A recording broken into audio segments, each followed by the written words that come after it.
Yahweh, Basham Yahushai, Basham Rakah Kadash, the oneness of the apostles of great millstone, 72 brothers teaching the word in sincerity and in truth. I'm going to make this one as quick as possible. I was just watching Apostle Gabar's video, pretty much like a French film from the 70s, and it was, pretty much going into about chipping people for control. The brains are complex. The brain is complex, so obviously they've had to be running tests and all that on people.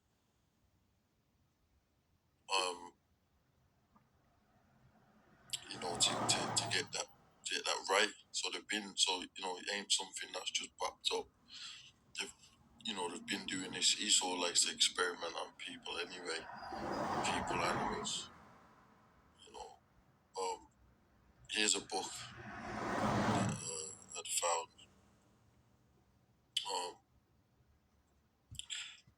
Uber Valence and the Social Implications of Microchips. Now, this is a book from 2013. There's a quick few points in this book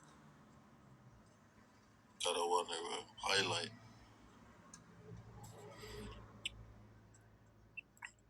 So, University of Wollongong, Australia, MG Michael. Let's get to the point because a book's long, so I just want to hit some quick points of just some studies regarding the chip. Now,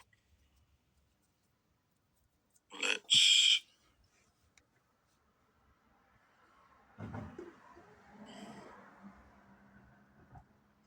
read this chapter 1. Then I'll go down. It says, when or how Uber Valence will be implemented in its full-blown manifestation is still a subject for some intriguing discussion and a topic of robust disagreement. But what is generally accepted by most of the interlocutors is that an Uber surveillance society will emerge sooner rather than later, and that one way or another this will mean an immense upheaval in all our societal business and government relationships. Talking about your smart grids, Uber surveillance, New World Order, Big Brother is watching this type of stuff, right? What is apparent from the numerous qualitative and quantitative studies conducted is that microchipping people is a discernibly divisive issue. If we continue on the current trajectory, we will soon see further divisions, not just between those who have access to the internet and those who do not, between those who subjugate themselves to be physically connected to the web of things and people. You are going to get people that, starting with the elect, that are not going to accept that mark of the beast. And a matter of fact, you want to get on these systems, you want to pay for stuff, you want to get in a government building, you want to get in a train, got a whole grid to do anything on that grid. They're going to want you to have this mark of the beast RFID chip in place. And those who are content enough to simply have internet connectivity for external devices like smartphones, to those who are apt to live completely off the grid. There's going to come a point where you ain't going to be able to be on the grid at all unless you got that thing. Time will tell. Time will only tell how we as human beings will adapt after we willingly adopt innovations with extreme and irreversible operations. They said it's irreversible operations. You got some people that say, well, they want to get the chip or pull it out. It says this introduction serves to provide a background context for the term Uberveillance, which has received significant international attention since its establishment. So you got data valence. So it's I've not read this book. Now there's another part here what I want to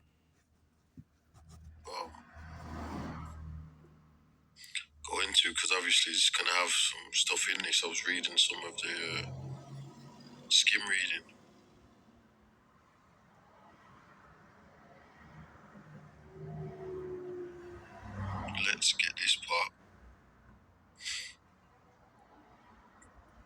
one generation is all they need. By the time my 4-year-old son is swathed in the soft flesh of old age, he will likely find it unremarkable that he and almost everyone he knows will be permanently implanted with a microchip. Now, this book was written in 2013, right? But it says this dude saying when his 4-year-old son is older, so just add 20 years on that. So we're talking about in this lifetime, yeah. You know, according to this book writer, automatically tracking his location in real time, or connecting with his databases, monitoring, recording his smallest behavioral traits.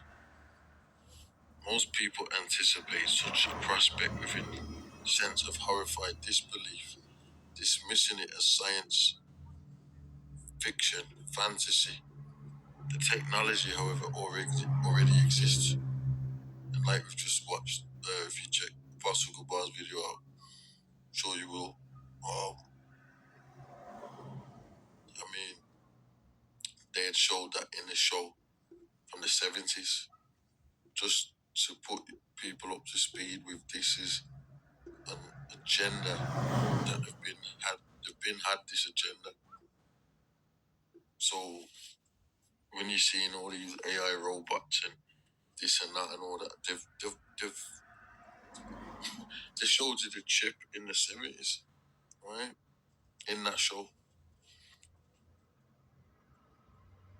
And all of these different satanic book writers and masons and things like that, going back to, New World Order books from back in the, 30s, 40s, all of that, they've been putting these plans in these books, man.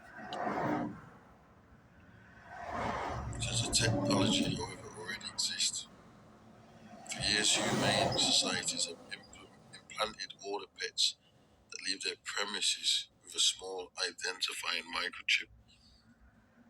As well, millions of consumer goods are now traced with tiny radio frequency identification chips that allowed companies to track their exact location. A select group of people are already chipped with devices that automatically open doors, turn on lights, and perform other low-level miracles. I mean, is this person, are they reading the script? This sounds like someone that's watching the GMS, man. Whoever put this together in this uni, because they've called it miracles. Now, like I said, I've just come across this book, so someone might say, well, I don't know who written the book. I just checked it out. But that's the scriptures right there. We always go into that. That would be a title of one of Apostle Tah's videos, man. The miracles in that. So, check that. Prominent among such individuals is researcher Kevin Warwick of Reading University in England. Warwick is a leading prominent of the almost limitless potential uses for such chips. So they got their researchers. This is real, man. This is real, bro. 2025, man. Turning up, man.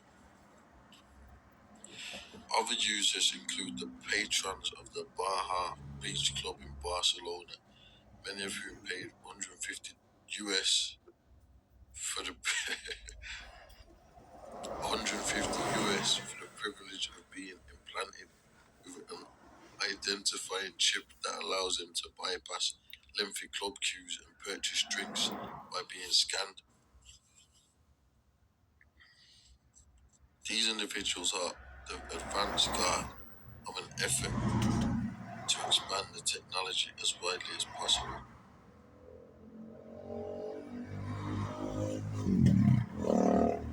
So, there you go. The Baja You know, from this point forward, microchips will become progressively smaller, less invasive, and easier to deploy. As I was checking another book out on chips, and it was just showing you got nanotechnology, different kind of chips and stuff like that.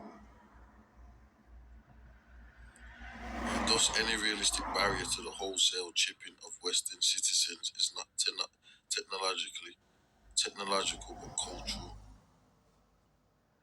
It relies upon the visceral reaction against the prospect of being personally marked as one component in a massive human inventory.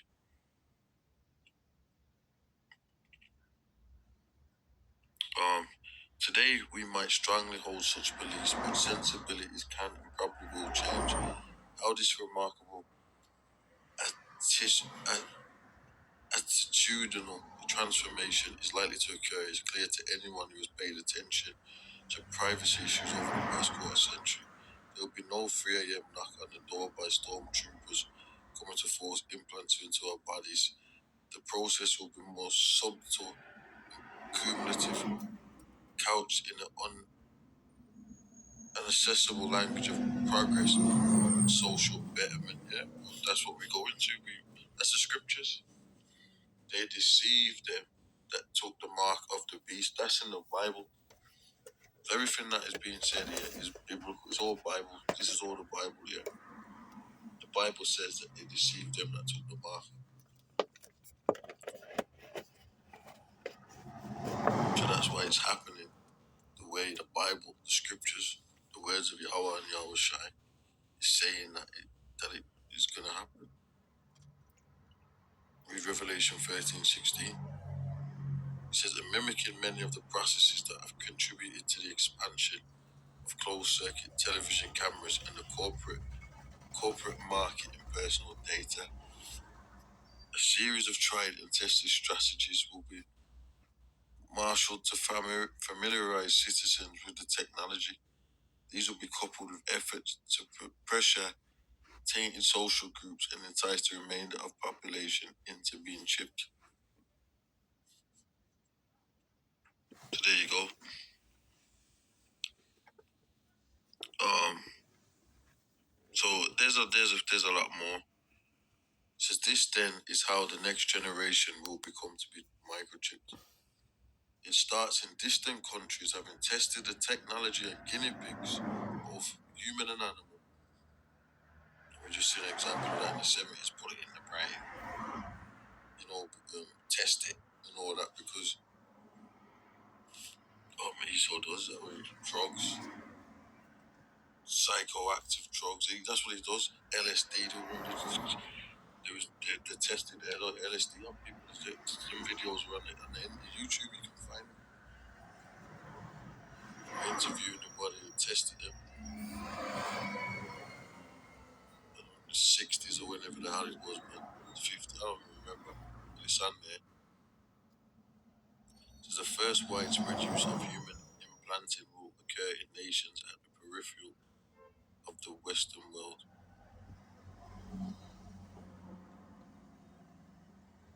So, you know what I'm going to do?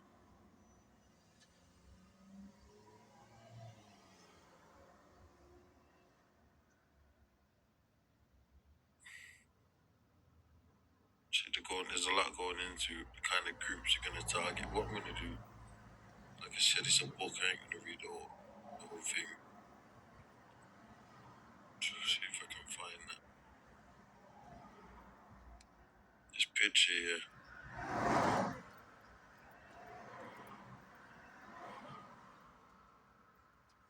I'll read the caption. Eduardo Cac implanting himself in his leg with an RFID chip using an animal injector kit. 11th of November 1997.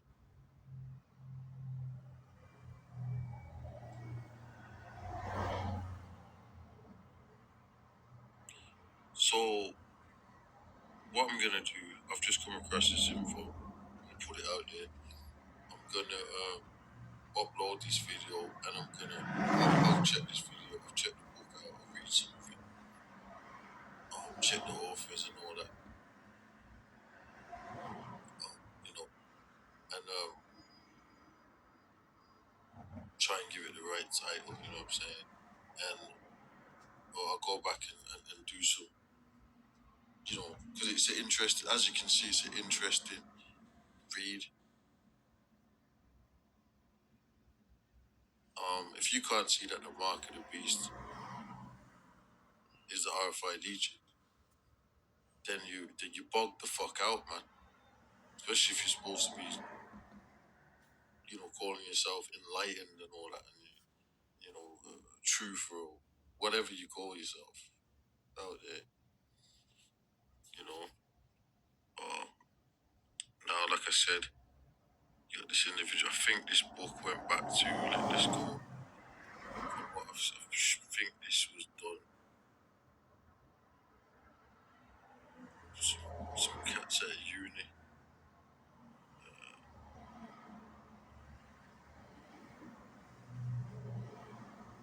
Some studies. Lindsay Johnston, certain people. Published in the US by Information Science Reference. Okay, so you got all the info there.